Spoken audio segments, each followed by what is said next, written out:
Not sure how close we're going to get to Cuba, but those are the mountains of Cuba right off to our starboard side.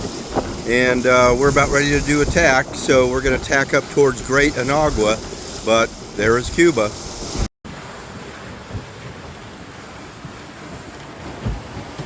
Heading for Luperon.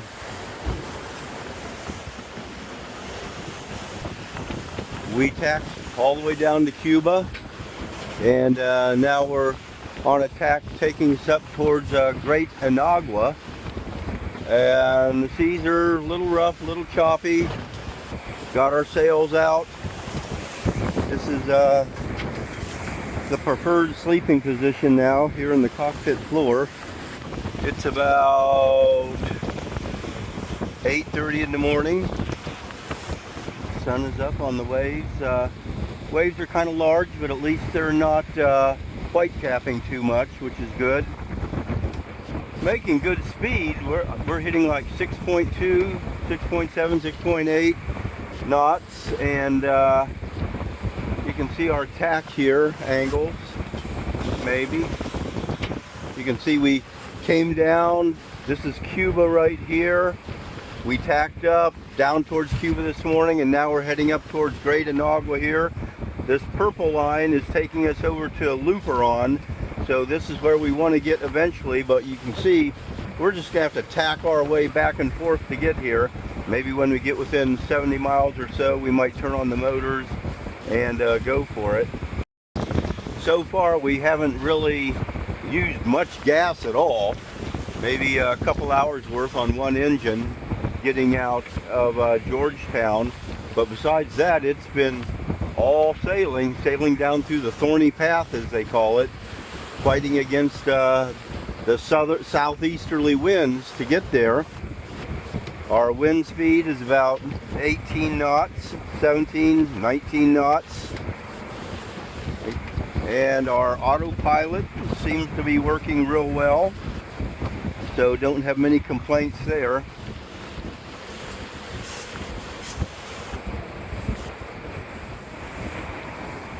Yeah, we are making good speed. I'm gonna do a little tour around the boat because things have gotten pretty chaotic. They're in shambles down there for a large part. But you know, eventually we'll forget all about this, but not if I capture it on video. Okay, gonna take a quick look downstairs. Things are off the table and a lot of it's just ended up on the floor, but doesn't do much good to keep picking it up. We hardly have the energy to do it, and it would just end back up on the floor anyway, so we're kind of leaving it there. The kitchen, a lot of our stuff down here is on the floor because it's going to end up there anyway. So we've got our bread maker down there on the floor, and our rice maker and our skillet, and everything's on the floor. Cabinet drawers that aren't locked shut are kind of flopping back and forth, and doesn't do me a whole lot of good to close them because they'll be open in just a little while anyway. Put the peanut butter back in here, see how long that stays.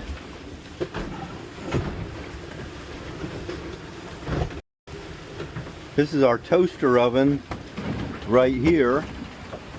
That used to be very secure right here. Thought that was one of the golden ones, but it ended up on the floor the other night. And the whole Solex system here, which is actually quite heavy, ended up tilting over the other night a couple times, and I'd have to come back down here and muscle it back into position. Not easy. So I just took the toaster oven and stuck it right there, and that way it will keep the Solex battery system from falling over again, and you know, it's a good place for it. We have to step over it whenever we get into this back room back here, but we don't go back here too much.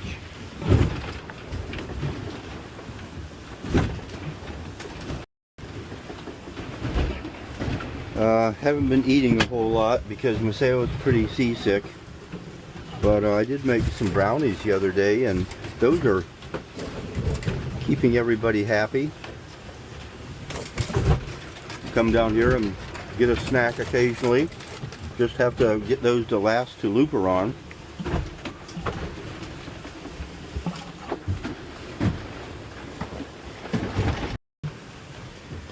See what's going on down here.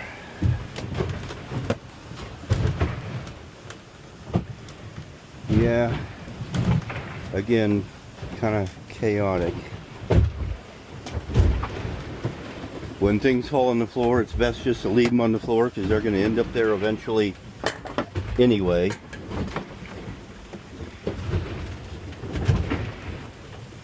My hatch in my bedroom wasn't securely tightened down the other day. I just had them laying down but not locked. Big wave came in and soaked all my bedding. It was sopping wet the other day.